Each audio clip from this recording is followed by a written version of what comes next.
Juanita Gobertus. Hello again. Hi, GoFan. So we are about to repeat an episode that you were in last year, and we'll introduce you properly in a minute. But this episode is about El Salvador and about how President Nayib Bukele has wrongly jailed and imprisoned minors in his war on gangs. Since then, El Salvador has gotten into the news and into headlines a whole lot more.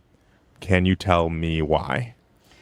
President Trump in the U.S. decided to send to El Salvador more than 240 Venezuelans, many of whom had absolutely no criminal records in the U.S., in Venezuela, or even in countries in Latin America that they had crossed through. He wrongfully deported them without due process guarantees in the U.S. And since they have been in a maximum security jail called Secot in El Salvador, without access to lawyers, to their family members, without even official record of who was sent to El Salvador. They've been sent to what we believe is enforced disappearance because they have been put outside of the protection of the law, detained in El Salvador without any possibility of exercising their rights. And if I understand correctly, the justice penal system that we're about to hear about that's affecting young folks in El Salvador, that's the same penal system that folks from the U.S. are being brought into. Is that right? That's correct. Okay, let's hear the episode, and then I will talk to you afterwards. Let's say you're a teenager living in El Salvador, Gen Z. You are creative, you're into football, you're 16, kind of shy. And then one day, soldiers stop you for no reason.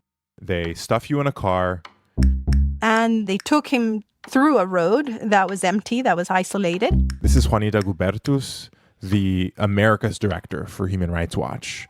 And this is a true story. They took him out of the car, pointed a gun to his head, and pretended that they were shooting him, making him believe that he was going to die in that instant. He specifically told us to see the soldier laughing at him of how painful and how in fear he was at this moment.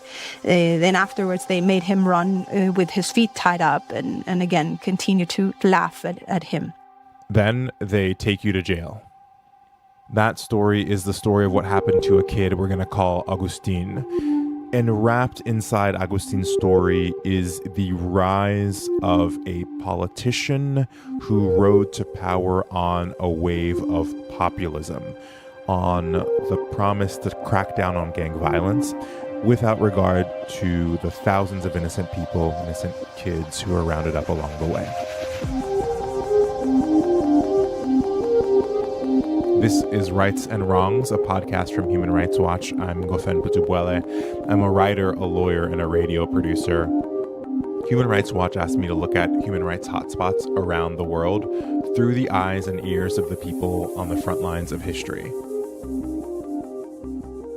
Can you tell me, there's a young man named Augustine. So Augustine, the Gen Z kid we were talking about before, he's been through a lot. Al principio, yo sentía tranquilo. Augustine grew up in Cuscatancingo. Cuscatancingo. That's a small town just outside the capital, San Salvador. Juanita told me it's a place that was completely controlled by maras, or gangs.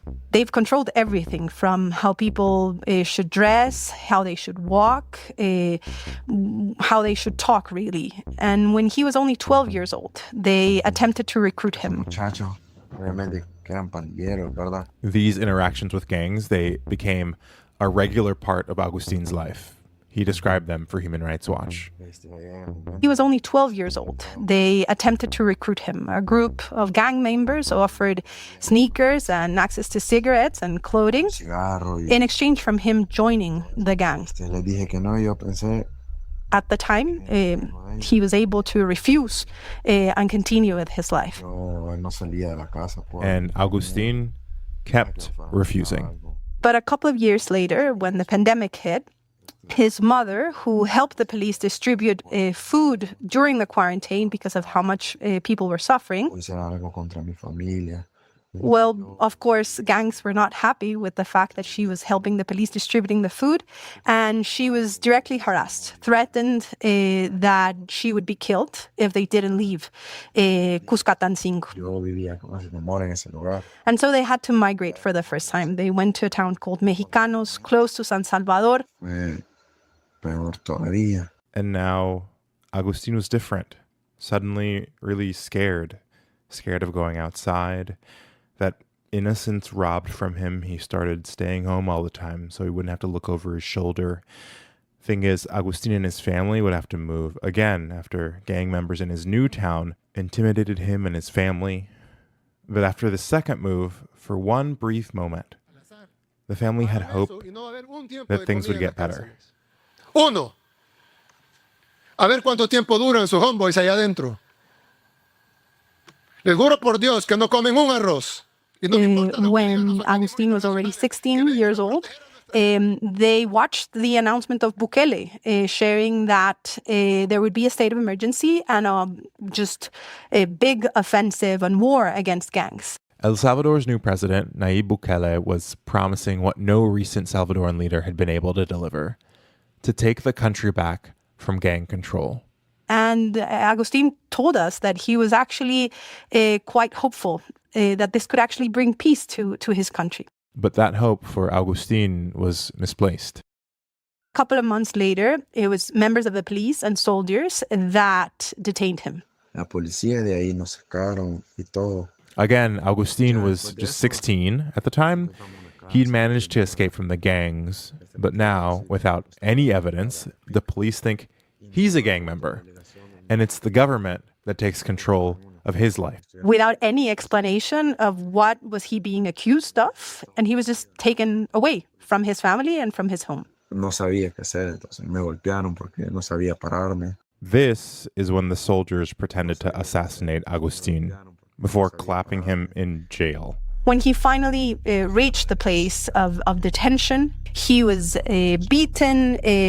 He basically saw how members of gangs would be just harassing everyone without any sort of intervention by the authorities that were in the jail. Entonces ellos golpeaban a los que no eran nada, les quitaban la comida, y cuando uno llamaba a los Finally, after 12 days of being detained, because the judge found that there was no evidence, he was released. Y gracias a Dios salí y eso, ¿verdad? Agustin got out, but he was one of the lucky ones. We'll hear why he was lucky later in the podcast.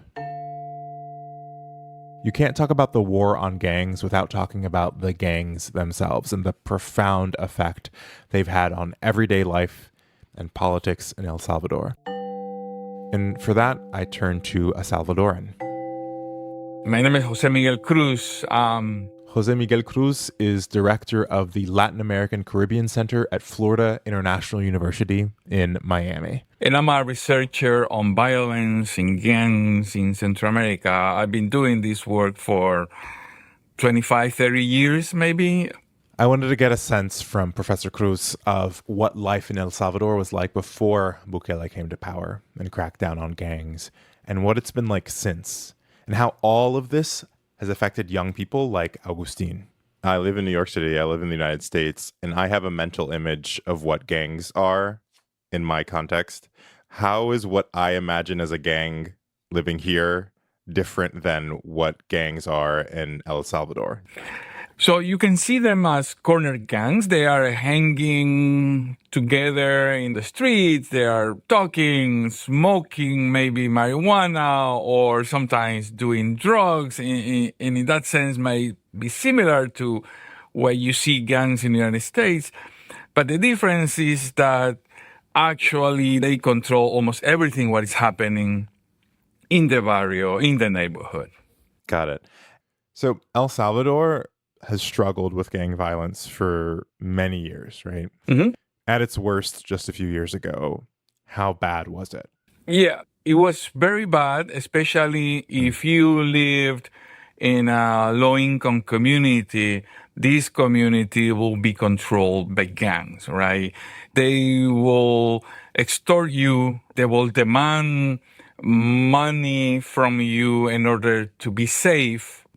So they will extort money not only from regular citizens, but also businesses. Even a large company like a supermarket or something like that, the gang will demand the company to pay them something in order for their employees over there in the neighborhood to be safe. Mm-hmm. If you are a resident of a different neighborhood, right, controlled by other gang, but you were not involved in any way to gangs, but you happen to cross a neighborhood controlled by the opposite gang, by the rival gang, they will attack you just because you're coming from a different neighborhood. You can ask, how will they know where you're coming from? Well, the moment you enter the community or the neighborhood, they will ask for your ID. And your ID says your address, where you live. And if they check your ID and say, oh, this guy is coming from, let's say, El Rosario. El Rosario happened to be under the control of the rival gang, you might be killed in the moment. It seems El Salvador is headed to become the country of graves. According to police statistics, during the months of January and February, one person has died of a violent crime almost every hour. So El Salvador had a gang problem and one of the highest murder rates in the world. In 2015, there were at least 6,656 homicides, and El Salvador is a very small country with a population of just over 6 million. The fear continues to grow among workers ever since the gangs massacred 10 factory employees and one farmer. But the gangs driving this violence didn't come from nowhere. They have a history, which I asked Professor Cruz about. He said there were two main causes. One, gangs coming from the United States. It's not like there weren't already gangs in El Salvador. But in the 1990s, the U.S. started to implement this policy of massive deportation of undocumented immigrants back to Central America. And some of these immigrants were kids who had fled during the civil wars in Central America, and they have grown up in the United States, and they joined gangs in the United States. So, back in the 1980s, the Cold War is still going strong. In an effort to keep leftists out of power, the U.S. gets deeply involved in backing abusive actors in internal armed conflicts in Guatemala, Nicaragua, El Salvador. A lot of Central American families flee to the U.S. Now, some of their kids get involved in gangs in the U.S., and in the 90s, many of those kids are deported back to countries they barely remember. The most important thing about this phenomenon, about this process, is that they took this culture of being gang member that prevailed in Southern California, mostly in LA. They took that culture, that ethos, back to El Salvador and Central America. And a lot of kids who already were gang members in Central America adopted those identities, let's say, those norms, those ways to be gang members. And among those, one of the two main identities were the MS-13, Mara Salvatrucha, and the 18th Street Gang, who happened to be rivals, who happened to be enemies here in the United States. So basically, the U.S. exported its own gang problem, including the violent rivalry between the gangs. And that started a street war in Central America and in El Salvador particularly, right? Every small gang that existed either became an MS-13 or an 18th Street Gang. So that's one first important phenomenon. The second cause, according to Professor Cruz, was a colossal policy mistake. It started with a crackdown on gangs in El Salvador that took place in the early 2000s.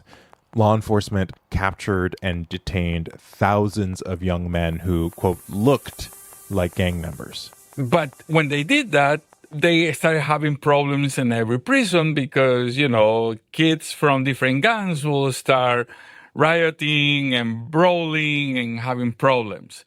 So what they did is they created special prisons only for MS-13s and special prisons only for 18 street gangs. Big mistake. In doing this, what they did is they concentrated in a single prison or two prisons, let's say, kids that were coming from different parts of the country who claimed to be MS-13, let's say, but that in reality they didn't know each other.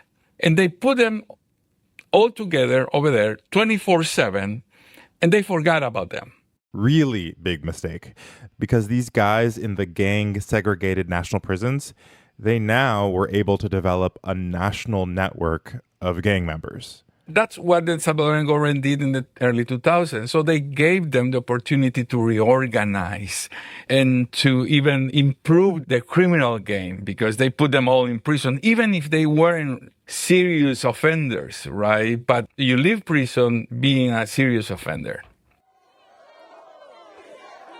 Preliminary results gave a commanding lead to 37-year-old Nayib Bukele, a businessman and the former mayor of San Salvador, a prolific social media user who appeals to young voters. In 2019, Nayib Bukele is elected president. Mm-hmm. From what I understand, part of his pitch to the country was, I'm going to take care of gang violence. What was the approach that he took to do that? The approach he took is basically to remove any constraints established by rule of law. Bukele took over the justice system in the country. He replaced the justices on the Supreme Court and other judges who didn't fall in line. The Legislative Assembly, which he controlled, decreed a state of emergency. When he decreed this state of exception, he could do whatever he wanted. So, for instance, when he implemented this crackdown on gangs, he ordered the police and the military to detain, again, anybody who looked like a gang member. The same thing the government did in the early aughts, except this time Bukele had neutered the judicial system and due process, completely ignored. So you can be detained by the police, go to prison, not seeing a judge for 2 weeks. And when you see a judge, you will see the judge along with 200 other people. And the judge will say, oh, you all guys are gang members, so you go back to prison, and now you are sentenced to 2, 3, 5, 6, 10 years in prison, without any evidence. So that meant that basically he have given power to the police and the military to do whatever they want in the streets. How then, now, after that happening, how has that changed what El Salvador feels like? Well, the immediate effect has been that gang members are either in prison, have fled the country, or are completely in hiding. But along with them, also a lot of innocent youth are within prison.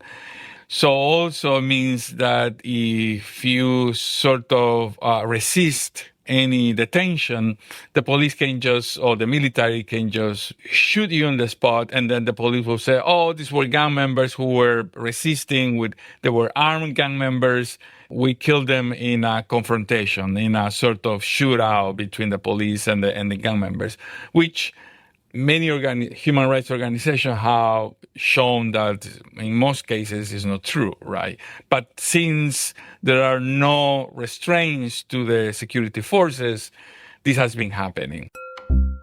So here's where the story gets uncomfortable.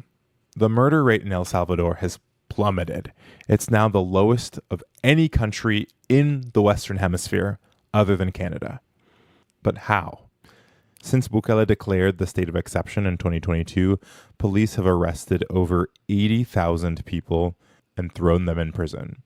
1 in 58 Salvadorans are in prison. This is the highest reported percentage of people behind bars in the world. From the country of graves to the country of prisoners. In El Salvador, Nayib Bukele has claimed victory in the presidential election. So Bukele is very popular. He was re-elected this year with 85% of the vote. And so I'm wondering, what do you make of his popularity? He is popular in large part because of these policies of the state of exception or because of the crackdown on gangs. At the same time, it is important to say that people were so fed up about the control of the gangs in these communities, in these barrios, that they got to a point in which many of them have been very happy to trade their liberties in exchange for security. Hello, my name is Mohammed Osman, and I have been a Human Rights Watch researcher covering Sudan since 2018. As a Sudanese national, I have experienced firsthand abuses at the hand of Sudanese authorities. I was arrested in 2011 because of my activism. Thanks to our supporters, I am able to continue my work exposing crimes and abuses that might otherwise go unnoticed. And I continue to pursue accountability for the victims, some of whom are my friends, my colleagues, family, and people I know. If you would like to support Human Rights Watch in fighting for a fairer, more accountable Sudan, please visit hrw.org/podcast/donate. That's hrw.org/podcast/donate. Thank you. If a huge majority of Salvadoran people seem comfortable with this arrangement of trading their civil rights for security, what about Augustine? How many other kids have been caught up in the government crackdown? Sadly, Augustine is one of more than 2,900 underage children detained. Juanita Gabertas again, the America's Director for Human Rights Watch. Sure, gang violence has been reduced in El Salvador, particularly homicides.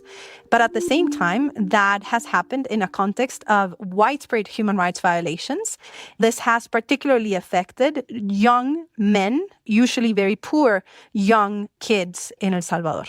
And we have documented widespread cases of arbitrary detentions, of enforced disappearances, torture and ill treatment, hundreds of cases of people who have died in jail, and most prominently, the complete suspension of due process.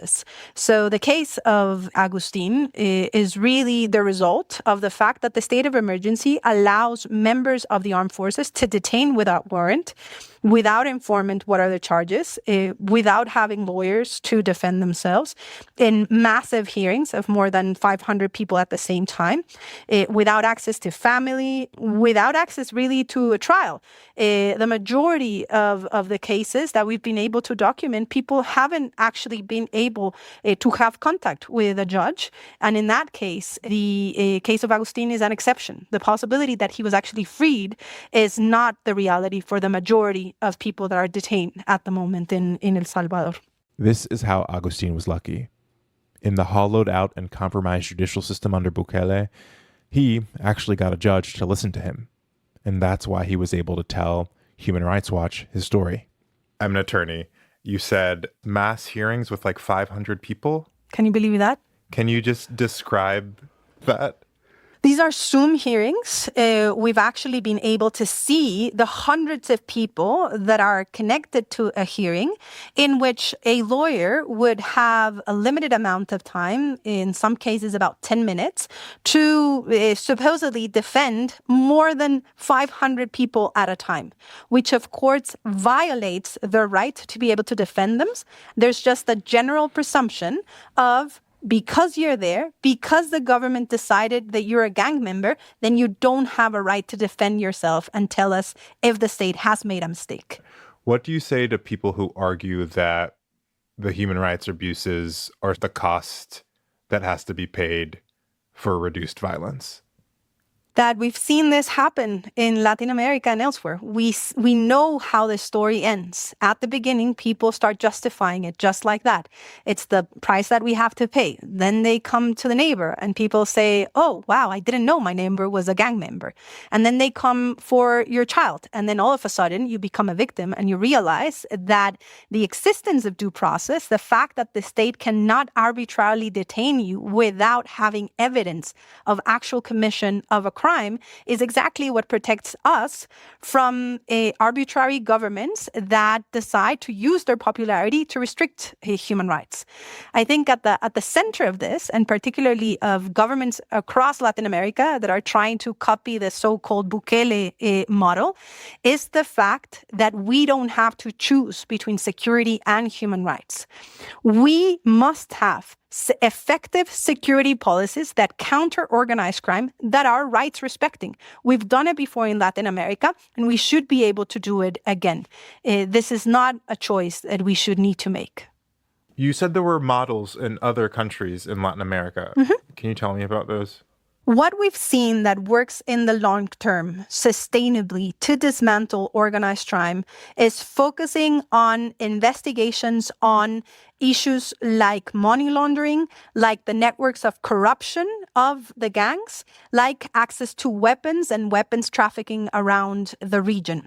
Those prosecutions against gang leaders and against organized crime leaders are the ones capable of dismantling these kinds of structures and the ways in which they finance, they continue to exist. Massive incarceration of those low-ranking members of different gangs does not sustainably dismantle these organizations. It just creates a headline. It creates a picture that creates very popular leaders that can actually then use that popularity to savage the rule of law, to undermine democracy in our countries. So we started this episode with Augustine and his story of being trapped between the gangs and the police. What's going on with him now? Now, when he sees soldiers, when he sees members of the police, he's completely frightened. And he no longer feels that he's safe anywhere, which is why he has mentioned that they actually want to leave El Salvador and join the hundreds and thousands of migrants that are traveling towards the U.S. So I'm joined again by Juanita Gobertus. Juanita, last year, when we first ran that episode, President Bukele seemed to be very popular in El Salvador for cracking down on criminal gangs. Now that he's gotten a lot of international attention for taking in and imprisoning people expelled from the U.S., how have Salvadorians reacted? It's a bit of a paradox, Gofan, because we've been trying to raise awareness of what has been going now for years in El Salvador. And it's been very difficult to explain how Salvadorans, to a large extent, have decided to actually accept the restriction on their rights to be able to gain some basic security against gangs. What I think has happened now, after it became much more public, what Bukele has been doing as a result of the deportations of Venezuelans from the U.S., is that I think more people in El Salvador started realizing that it's not normal. That if so many U.S. federal judges are asking very serious questions and are very concerned about what's happening, if even the Supreme Court decided to block the deportation of Venezuelans to El Salvador, then maybe something's very wrong with their system. And that still has not made Bukele less popular. He's still quite popular. And it is true, as we've discussed throughout the episode, that people still don't want to go back to a time in which they would just have to fear maras, gangs, every single day.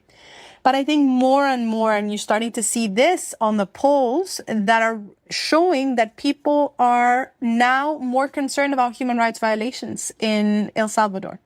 I think they're starting to realize, as I said, that you don't need to choose between security and human rights, that they also have rights to due process for them to be able to actually have a democracy. Sadly, it took this very severe deportation and restriction of rights to start showing that. But I think more and more Salvadorians are starting to realize that it is not normal to have their due processes suspended. Your job is to focus on human rights abuses. What are you most concerned about, or what's sort of like top of mind for you when it comes to El Salvador now in June of 2025? We have seen now a drastic crack against critical voices.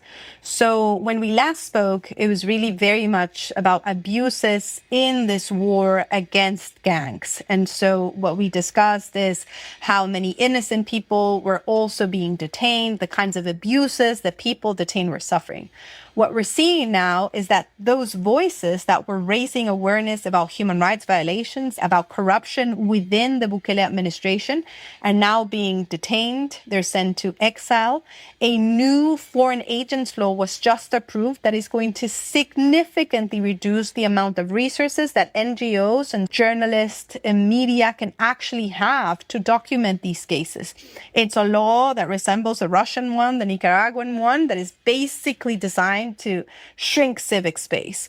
So sadly, it's really the next step in the authoritarian playbook. They first go against those who really can't defend themselves. It's just poor young men that are persecuted for supposedly being members of gangs. And now all of a sudden is not just them, is middle income people that are documenting these cases, that are trying to shed light over these cases. We've seen some of the most brave journalists go into exile.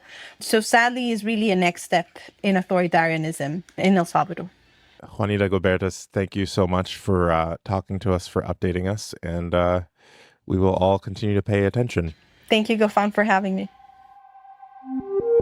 You can read more about this in a Human Rights Watch report called Your Child Does Not Exist Here: Human Rights Abuses Against Children Under El Salvador's State of Emergency. You've been listening to Rights and Wrongs from Human Rights Watch. This episode was produced by me and Curtis Fox. Our associate producer is Sophie Soloway. Thanks also to Ife Fajunase, Stacey Sullivan, and Anthony Gale. The archival clips in this episode are from the BBC, France 24, and Univision. I'm Gofen Putuguele. Talk to you again in 2 weeks.